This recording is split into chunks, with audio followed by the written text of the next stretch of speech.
Hello दोस्तों, bloody Sunday YouTube channel पर आपका स्वागत है। मेरा नाम है जय और आज फिर मैं आपको डराने के लिए कई सच्ची कहानियां लेकर आया हूं। ऐसी ही सच्ची डरावनी कहानियां सुनने के लिए चैनल को सब्सक्राइब करके बेल आइकन को ऑल पर सेलेक्ट जरूर कर लीजिएगा। और अब चलिए कहानियों की तरफ बढ़ते हैं। ये कहानी मुझे जतिन जी ने मेरी ईमेल आईडी पर भेजी है। यह घटना उन्हीं के साथ घटी थी। ये बात 2018 की है। गर्मियों का टाइम था और जतिन आइसक्रीम बेचने गांव-गांव जाया करते थे। एक दिन दोपहर में वो एक गांव में आइसक्रीम बेच रहे थे। जब वो उस गांव में फेरी लगाते हुए गांव से निकलकर मेन रोड पर पहुंचे तो वहां किसी का एक्सीडेंट हो गया था, जिससे रास्ते पर काफी भीड़ जमा थी, जिस वजह से भीड़ में से आगे निकलना थोड़ा मुश्किल था। तो जतिन वहीं पास के जंगल वाले रास्ते पर आगे बढ़ गए। जंगल से गुजरते हुए जतिन को कई बार ऐसा लगा कि किसी ने उन्हें आवाज देकर पीछे से बुलाया, मगर उन्हें पता था कि इतने घने जंगल में भरी दोपहर को उनके सिवा और कौन होगा। तो वो इसे अपना वहम समझकर आगे बढ़ते रहे। लेकिन कुछ दूर और आगे जाने के बाद अचानक एक लड़का जतिन की साइकिल के सामने आ गया। वो देखकर जतिन भी एक पल के लिए घबरा गए। फिर उन्होंने उस लड़के से पूछा कि उसे क्या चाहिए। तो वो लड़का जतिन से कुछ बोला तो नहीं, लेकिन उनके आइसक्रीम के डिब्बे के पास आकर खड़ा हो गया। जतिन को समझ आ गया कि उस बच्चे को आइसक्रीम चाहिए। उस लड़के को देखकर जतिन को पता था कि उसके पास आइसक्रीम के लिए पैसे नहीं थे, क्योंकि वो लड़का कटे फटे कपड़ों में काफी गरीब दिखाई पड़ रहा था। वो देखकर जतिन को उस पर दया आ गई और वो अपने आइसक्रीम बॉक्स से एक आइसक्रीम निकालकर उस बच्चे को देने लगे। लेकिन तभी उस बच्चे ने जतिन का हाथ पकड़ लिया। उस बच्चे का हाथ बर्फ से भी ज्यादा ठंडा था। उसने जैसे ही जतिन का हाथ पकड़ा, जतिन के हाथ से आइसक्रीम छूट गए और एक झटके से उन्होंने अपना हाथ उस लड़के से दूर किया। और तब जो जतिन के सामने आया, वो देखकर जतिन के रोंगटे खड़े हो गए। उस लड़के से अपना हाथ दूर खींचते ही उस लड़के का हाथ उसके शरीर से उखड़ गया। और उससे भी बड़ी हैरानी की बात थी कि उसके कटे हुए हाथ ने अभी तक जतिन के हाथ को कसकर पकड़ रखा था। वो देखकर जतिन चीख पड़ा और हड़बड़ाहट में जमीन पर गिर पड़ा। डर के मारे जतिन का पूरा शरीर पीला पड़ गया। और तभी वो लड़का जतिन को देखकर जोर जोर से शैतानी हंसी हंसने लगा। जतिन ने देखा अचानक उस लड़के का चेहरा बहुत ही भयानक रूप में बदलने लगा। उसका पूरा चेहरा सफेद पड़ गया। आंखों के सामने दो काले गड्ढे उभर आए और वो लड़के का प्रेत वैसे ही हंसता हुआ बड़ी ही तेजी के साथ जंगल के अंदर चला गया। उसका कटा हुआ हाथ भी एकदम से गायब हो गया। शायद जतिन की दरियादिली देखकर उस प्रेत ने उसकी जान बख्श दी थी। जतिन तुरंत वहां से उठा और पूरी ताकत से दौड़ने लगा। हांफता हुआ जब वो जंगल से बाहर निकला, तब उसकी जान में जान आई। जतिन आज भी उस घटना को याद करता है तो उसकी रूह कांप उठती है। दोस्तों, ये थी जतिन जी के साथ घटी बिल्कुल सच्ची घटना। और अब चलिए बढ़ते हैं अगली कहानी की तरफ। दोस्तों, ये बात 2011 और 2012 के बीच की है। नैन्सी नाम की एक लड़की अपने कुछ दोस्तों के साथ जंगल में एक ट्रिप पर गई थी। उसके दोस्त बताते हैं कि वहां जंगल में जाने के बाद नैन्सी बहुत अजीब तरह से बिहेव कर रही थी। वो काफी डरी हुई थी और बोल रही थी कि उसे वहां पर बहुत ही अजीब तरह के लोग दिखाई दे रहे हैं जो उसे अपने पास बुला रहे हैं। उसने उन लोगों का हुलिया भी बताया था, काफी लंबे और भालू जैसे दिखने वाले लोग। लेकिन उसके दोस्तों ने उसकी बात को उतना सीरियसली नहीं लिया। और फिर आगे उसके दोस्त बताते हैं कि वो सभी दोस्तों के ग्रुप के साथ नैन्सी भी थी, मगर कुछ सेकंड्स के लिए उसके दोस्तों का उस पर से ध्यान हटा और अचानक नैन्सी कहीं गायब हो गई। जब सर्च एंड रेस्क्यू ऑफिसर्स को यह बात पता चली तो वो लोग कई अलग अलग ग्रुप्स में बंटकर उस लड़की को ढूंढने में लग गए। लेकिन उन्होंने पूरा जंगल छान मारा मगर उसका कोई पता नहीं चला, मानो उसे आसमान खा गया या फिर धरती निकल गई। मगर आज तक उस लड़की का कुछ पता नहीं चला। तो दोस्तों, ये थी नैन्सी के साथ घटी बिल्कुल सच्ची घटना। अब अगली कहानी की तरफ बढ़ते हैं। ये कहानी मुझे ट्रक ड्राइवर मुकेश जी ने भेजी है। उनका कहना है कि ये उनके साथ हुई बिल्कुल सच्ची घटना है। उस रात मुकेश ट्रक चलाते हुए अपने खालसी के साथ बीच जंगल से गुजर रहे थे, मगर रास्ते में ही अचानक उनका ट्रक अपने आप ही बंद हो गया और गाड़ी बीच जंगल में खड़ी हो गई। मुकेश ने खालसी को टॉर्च लेकर ट्रक में हुई गड़बड़ी देखने के लिए नीचे भेजा। खालसी ट्रक से नीचे उतरकर ट्रक में हुई गड़बड़ी देखने के लिए ट्रक से नीचे उतरा और किसी तरह ट्रक को ठीक करने की कोशिश करने लगा। मुकेश को लगा कि उन्हें भी ट्रक से नीचे उतरकर खालसी की मदद करने जाना चाहिए। उन्होंने टॉर्च उठाई और वो ट्रक से नीचे उतरने ही जा रहे थे कि तभी उन्होंने देखा जंगल से बहुत ही तेज कोई चीज आई और उनके खालसी को घसीटकर बहुत ही तेजी से जंगल के अंदर ले गई। वो देखकर मुकेश तुरंत गाड़ी से नीचे उतरे और उस चीज का पीछा करते हुए जंगल के अंदर चले गए। उनका खालसी जोर जोर से चीख चिल्ला रहा था, लेकिन मुकेश उस चीज का ज्यादा देर पीछा नहीं कर पाए क्योंकि वो बहुत तेज दौड़ रहा था और कुछ ही देर में वो मुकेश की आंखों से ओझल हो गया। और जिसके बाद मुकेश को उनके खालसी की मरड़तौल चीख सुनाई दी और कुछ देर बाद उसकी आवाज आनी भी बंद हो गई।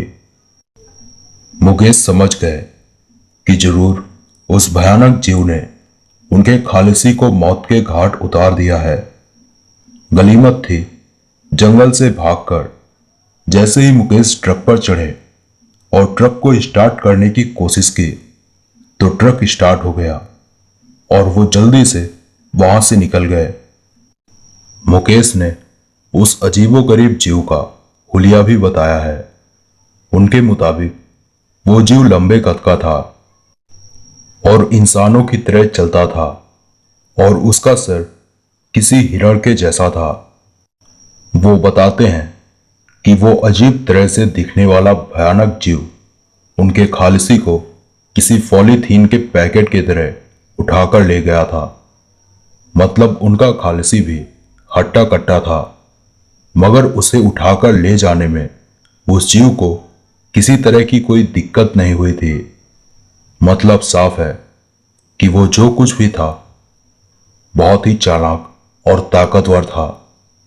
मुकेश आज भी उस रात के बारे में सोचते हैं तो कांप उठते हैं। तो दोस्तों, ये थे मुकेश और उनके खालसी के साथ घटी बिल्कुल सच्ची घटना। तो चलिए दोस्तों, अगली कहानी की तरफ बढ़ते हैं। ये कहानी मुझे शेखर जी ने भेजी है। उनका कहना है कि यह सच्ची घटना उनके चाचा के साथ घटी थी। एक रात शेखर के चाचा खेत में काम कर रहे थे। जब उनका काम खत्म हुआ तो वो गांव लौटने के लिए खेत से निकल पड़े। जब वो गांव के कच्चे रास्ते पर पहुंचे तो उन्होंने देखा कि एक औरत रास्ते के बीचों बीच चल रही थी। शेखर के चाचा को लगा कि शायद वो औरत उनके गांव की ही होगी, तो उन्होंने ना जाने क्या सोचकर उस औरत को आवाज लगाई, मगर वो औरत बगैर उनकी तरफ पलटे आगे बढ़ती रही। तो चाचा जी तेज कदमों से उस औरत के करीब पहुंचे और जब उन्होंने उस औरत के कंधे पर अपना हाथ रखा तो वो औरत एक झटके से शेखर के चाचा की तरफ पलटी। चाचा ने देखा कि उस औरत का चेहरा बेहद ही भयानक था और उसकी आंखों से खून टपक रहा था। लेकिन शेखर के चाचा तब भी उस औरत को पहचान गए। वो उन्हीं के गांव के कमलनाथ की औरत थी, जिसकी 2 दिन पहले ही मौत हो चुकी थी। मरने के बाद भी उस औरत को अपने सामने इस भयानक रूप में देखकर चाचा की सिट्टी पिट्टी गुल हो गई और वो जमीन पर गिर पड़े। डरते डरते उन्होंने उस औरत से कहा कि तुम तो मर चुकी हो। तो उस औरत या फिर उस औरत की चुड़ैल आत्मा ने कहा कि मैं मरी नहीं हूं, मुझे मारा गया है और आज मैं अपनी मौत का बदला लेने जा रही हूं। उसकी बात सुनकर चाचा ने अगला सवाल किया कि तुम्हें किसने मारा? तो इस पर उस औरत ने कहा, परेशान मत हो, कल सुबह पूरे गांव में उसकी मौत की खबर फैल जाएगी। ये कहकर वो औरत एकदम से गायब हो गई। अब तक चाचा जी बहुत ज्यादा घबरा गए थे, लेकिन उन्होंने सोचा कि इस बारे में कमलनाथ को बताना चाहिए कि उसकी बीवी अपनी मौत नहीं मरी है। तो चाचा जल्दी से उठे और कमलनाथ के घर की तरफ भागने लगे। और जब वो कमलनाथ के घर के बाहर पहुंचे तो दरवाजा पहले ही खुला हुआ था।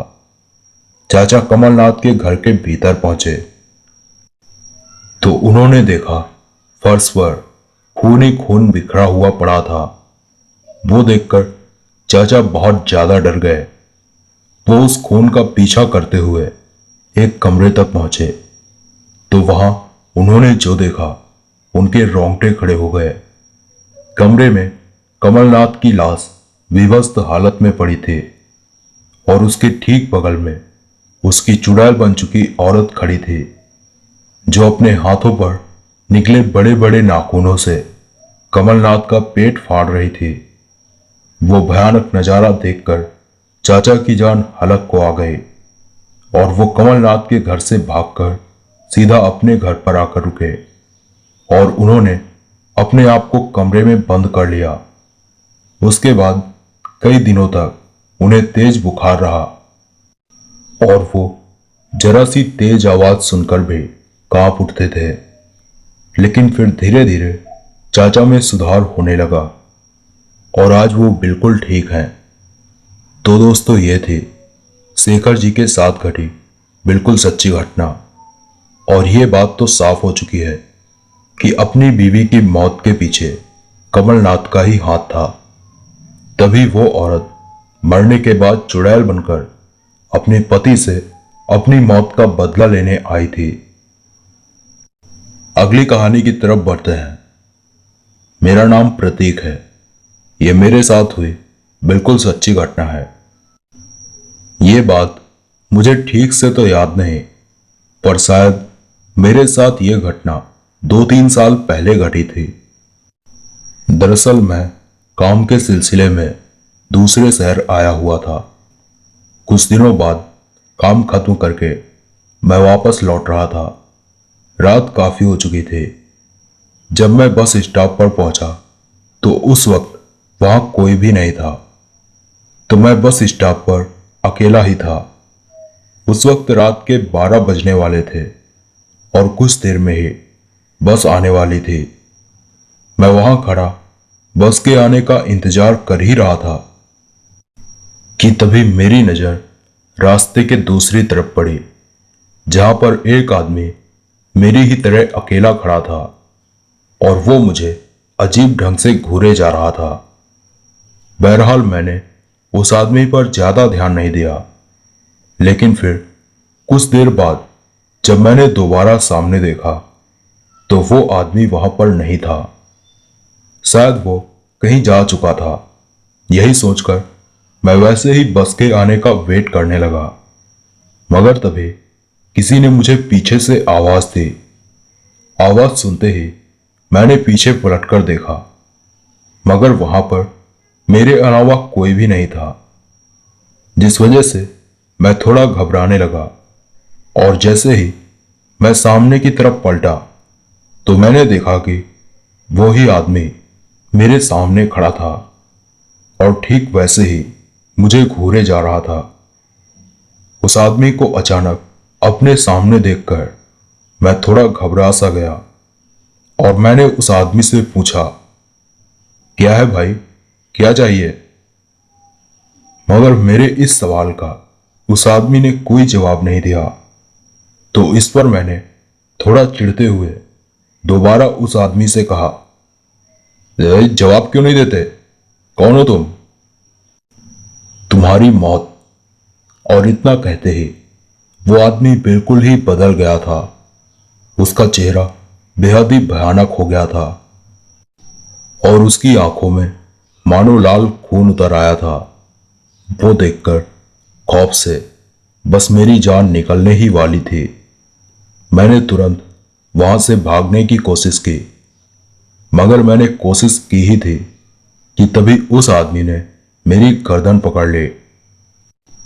तो मैं जोर से चीख पड़ा, मगर वो आदमी मुझे घसीटता हुआ अपने साथ रास्ते के उलट जंगल झाड़ियों में ले जाने लगा। मैं अब समझ चुका था कि मेरी मौत आ चुकी है, मगर तभी मैंने सोचा कि अगर मरना ही है तो हिम्मत दिखाकर मरूं। और फिर मैंने हिम्मत जुटाते हुए किसी तरह उस आदमी से खुद को छुड़ाया और बेतहाशा रास्ते पर भागने लगा। वो आदमी भी ठीक मेरे पीछे हवा में तैरता हुआ आ रहा था, लेकिन रास्ते पर भागते भागते कुछ दूर आगे जाते ही मुझे मेरी बस आती दिखी। डर के मारे मैं होश खो बैठा था और मेरे दिमाग ने काम करना बंद कर दिया था। भागता हुआ मैं ठीक बस के सामने आ गया और बस की जोरदार टक्कर से रास्ते पर दूर जाकर गिरा। वहीं बस ड्राइवर मुझे बचाने के चक्कर में बस समेत खाई में चला गया।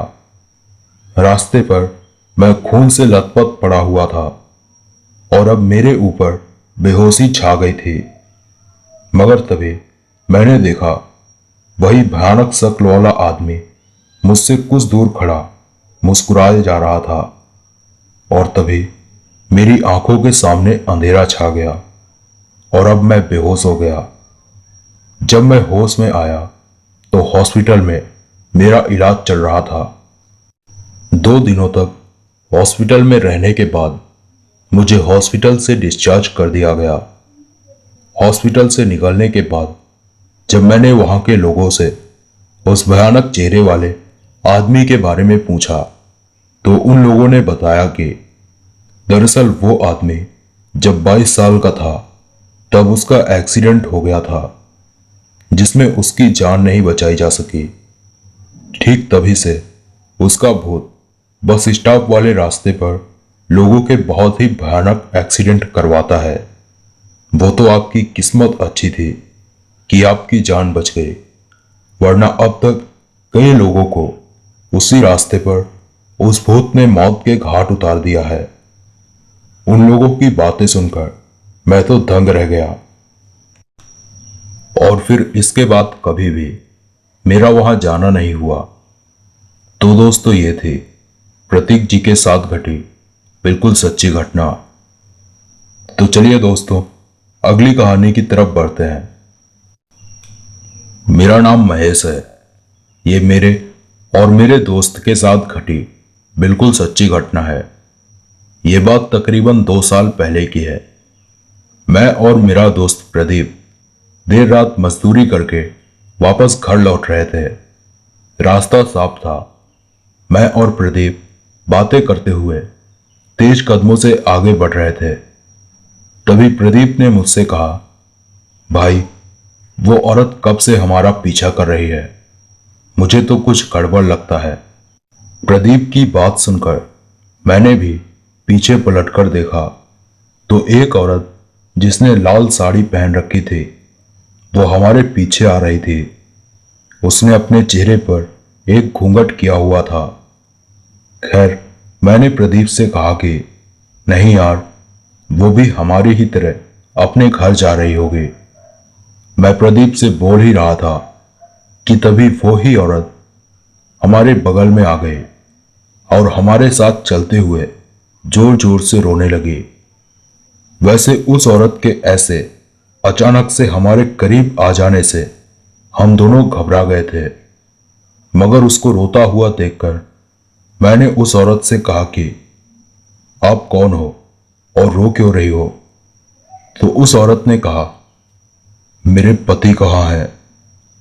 उस औरत की आवाज काफी भारी लग रही थी, लेकिन उस पर ज्यादा ध्यान ना देते हुए मैंने उस औरत से उसके पति का नाम पूछा।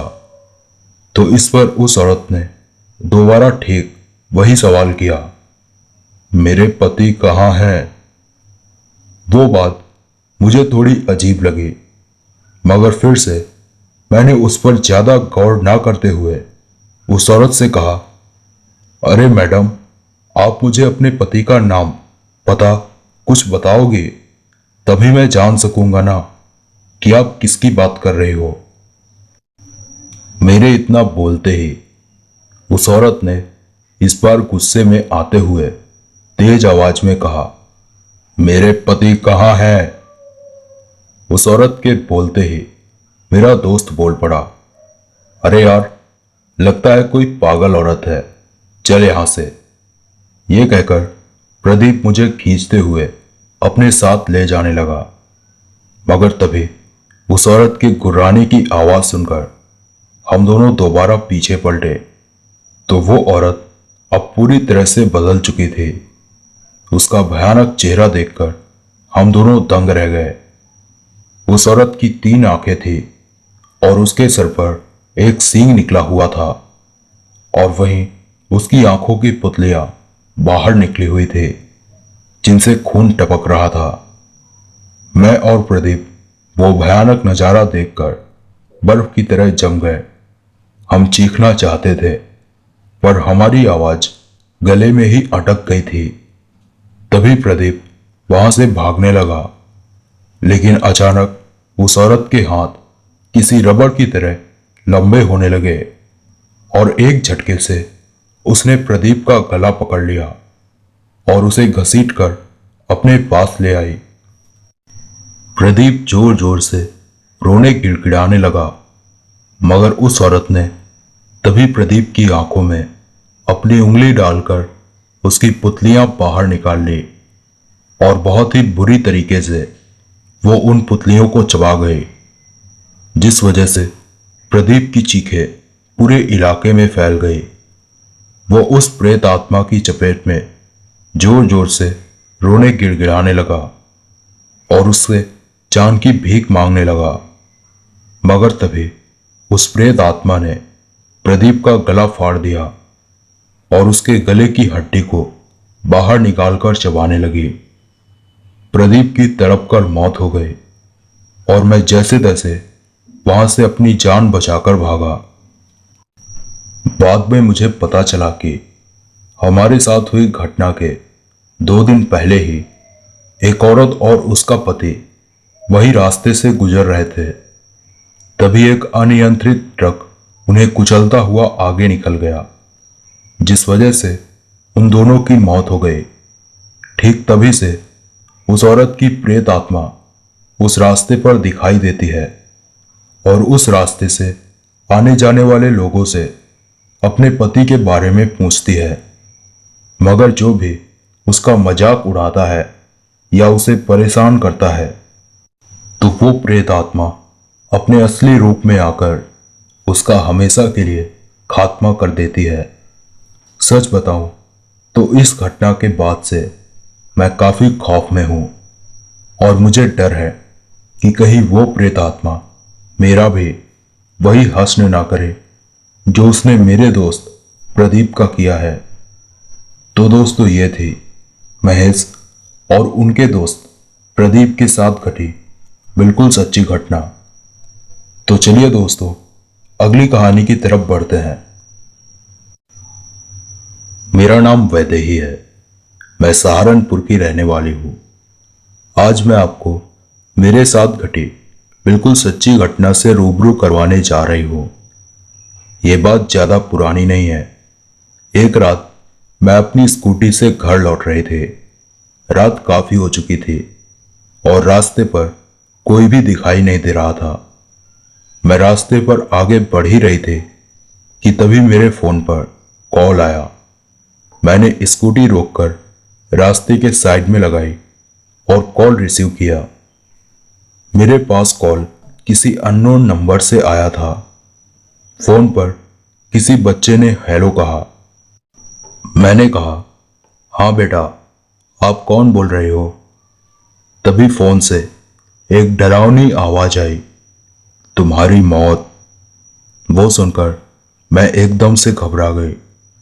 तभी मुझे लगा कि कोई मेरे साथ मजाक कर रहा है।